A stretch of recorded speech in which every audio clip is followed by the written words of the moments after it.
Each collection crew shall be equipped with a first aid kit.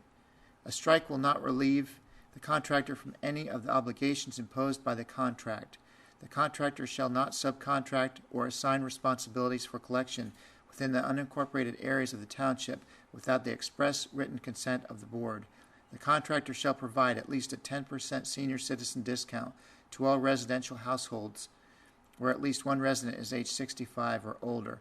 The contractor shall provide each household that subscribes to recycling collection with a container for recyclable materials of sufficient size to accommodate the material at no additional charge. The container shall be standard in type and size and be a distinctive color. There shall be no fuel cost increases added by contractor during the term of this contract unless the alternate bid referred to in item 19 is accepted by the board. 14. Pickup location. The contractor shall make pickups at the curb line, edge of pavement, edge of alleys, or alternative areas, notwithstanding the foregoing in cases where physical impairment of the resident is established by a physician certification. Garage side or back door pickup shall be performed by the contractor at the established rate for curbside service. Garage side pickups means the contractor shall collect all garbage, trash, refuse, recyclables, and yard waste at a location other than at the curbside, as described above, which is mutually agreed upon by the handicapped resident and the contractor. In the event there is a dispute as to whether a resident shall be serviced garage side, the trustees shall decide. 15. Collection conditions. Collection conditions. The contractor shall provide sufficient equipment of a type to provide pickup service for all garbage, refuse, recyclables, and yard waste from all residential premises of the unincorporated area of the township and transportation of such materials to a landfill or approved site for disposal or treatment. The contractor is responsible for cleaning up all leaks and spills of garbage, refuse, and litter, and shall also be responsible for the cleanup of all hydraulic or other fluids leaked or spilled from collection vehicles. All such cleanups are required to be performed as soon as possible, but in any case such cleanup shall be commenced within 8 hours. 16. Collection containers. The residents of each residential premise shall provide suitable collection containers for garbage and refuse. Containers shall be rust-resistant, watertight, non-absorbent, and easily washable with close-fitting lids. These containers shall not exceed 33 gallons in capacity and when filled shall not exceed 50 pounds in weight. All containers shall have handles. Plastic bags shall not be greater than 33 gallons in capacity and shall not be filled beyond the weight capacity of the bag and shall be securely closed. This clause shall not apply to optional wheeled carts supplied by the contractor. The contractor shall exercise reasonable caution in handling containers to avoid damaging the containers. Empty containers shall be placed in an upright position at the location where they are picked up. Containers substantially damaged through the fault of the contractor shall be replaced by the contractor with containers of like kind and quality to those damaged. The contractor shall tag all containers that are unauthorized or unserviceable and which do not have serviceable handles for lifting and carrying, have holes in the bottom, or are otherwise not suitable for use. Such tags shall list the reason why the container is unusable. The contractor shall offer to householders as an option to use of a 90 to 95 gallon container with wheels, also known as a toter, that may be rolled to the curbside by the resident if the householder chooses to pay an extra charge for the wheeled cart. 17. Garbage and refuse. All garbage and refuse placed in acceptable containers shall be collected by the contractor, except those materials exempted or subject to special treatment under these specifications. The contractor shall not be required to collect animal waste unless it is wrapped and is undetectable by odor. Refuse of a commercial nature, such as automobile or truck parts, tree trunks, large tree stumps and earth, sand, bricks, stone, plaster, ashes, or other substances that may be accumulated as a result of building construction, remodeling, alterations, and or yard removal shall not be picked up under the contract. Collection of significant quantities of this type of material shall be classified as extra service and may be handled by the contractor to the residential premises at a rate specified by the contractor with payment made by the residential sent directly to the contractor. The conditions and rates for such extra services pick-up shall be stated in the letter to the board, together with the telephone number to use to request such extra services. Miscellaneous materials, more than one man size and or weighing in excess of 50 pounds, such as hot water tanks, sinks, toilets, stoves, mattresses, couches, chairs, etc., shall be collected at no additional charge. The contractor shall state in the letter to the board the method for collection of miscellaneous materials. White goods are refrigerators, ice makers, window air conditioners, freezers, and other items that contain chlorofluorocarbons, CFC, refrigerant. All white goods are classified as miscellaneous material only after the CFC has been removed and evidence of documentation of the removal has been attached to the appliance. The contractor shall tag white goods without such CFC removal tag with contact information for a vendor who is qualified to remove such CFCs. In the letter to the board, the contractor shall advise the board of persons and or companies that are qualified to remove CFCs from appliances. Household hazards or hazardous waste shall be collected by a contractor. In the letter to the board, the contractor shall advise the board of locations that will accept hazardous waste.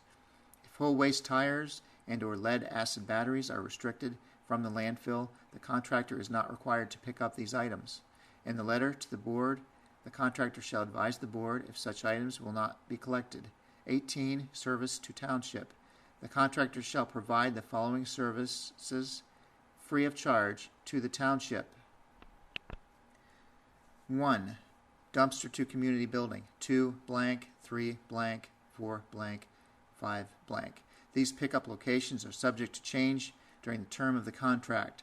The contractor shall empty each of these dumpsters on each collection day or as otherwise specified by the board. The transport and containers to an authorized disposal site along with residential materials. 19. Bid price. The bid price must be one price per residential premises from August 1st, 2011 through August 1st, 2014 and include all fees and charges. The bidder should submit one price for refuse/trash, including yard waste collection, and another price for recycling collection.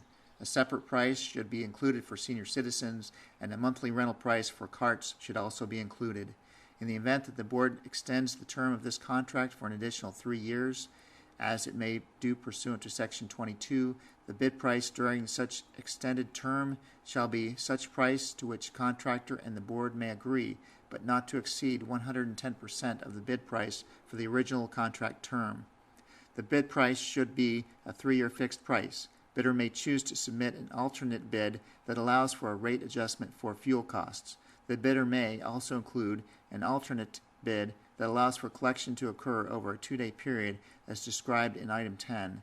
The alternate bid that allows for a fuel adjustment should completely describe the mechanics of such an adjustment. The board may consider only the 2 alternate bids mentioned above in Item 13 and Item 10, but is under no obligation to do so. The alternate bid or bids should be submitted in a similar format to the primary bid, but labeled alternate and include the requested support material. The alternate bid or bids may be submitted individually or as a combination of the 2 options, so long as the bid is properly labeled and the bidder's intentions are clear. 20. Billing and charges.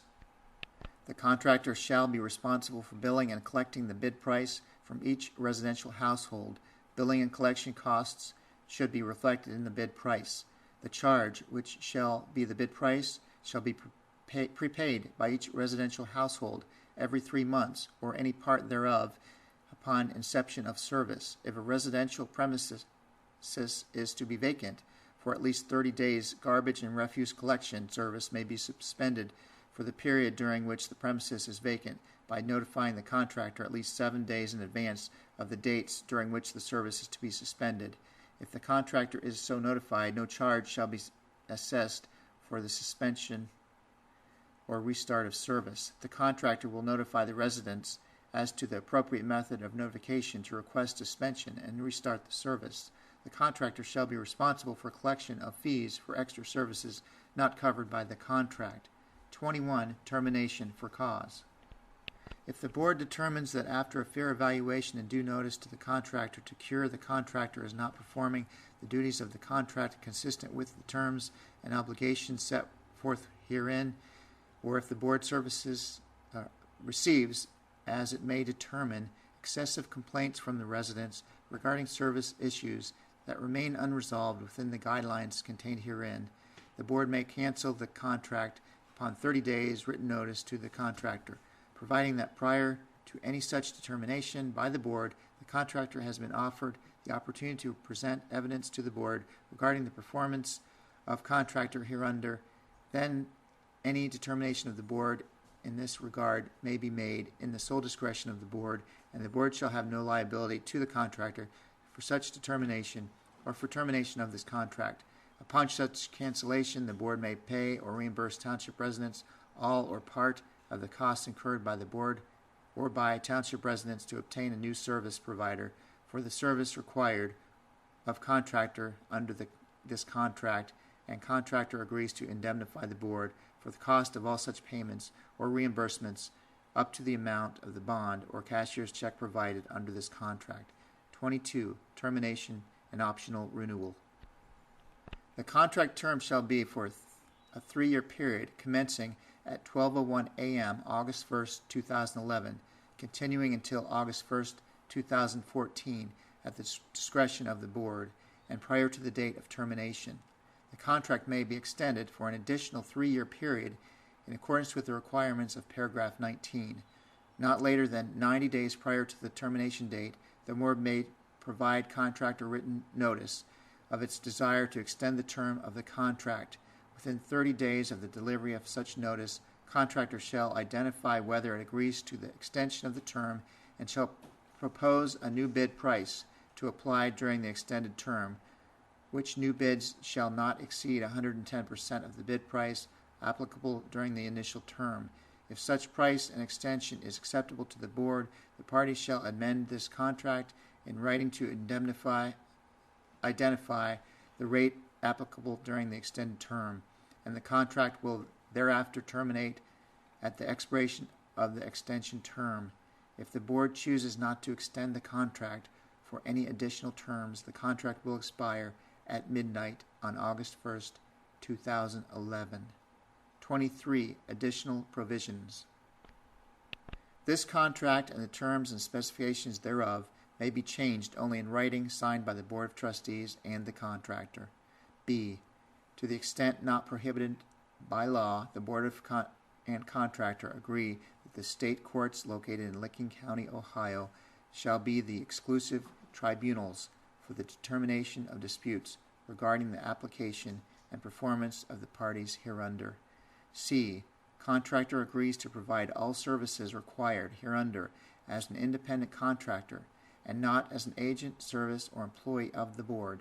Contractor shall have exclusive control of and the exclusive right to control the details of the services and work required under this contract in accordance with the terms hereof. Nothing herein shall be construed as creating a partnership or joint venture between the board and the contractor.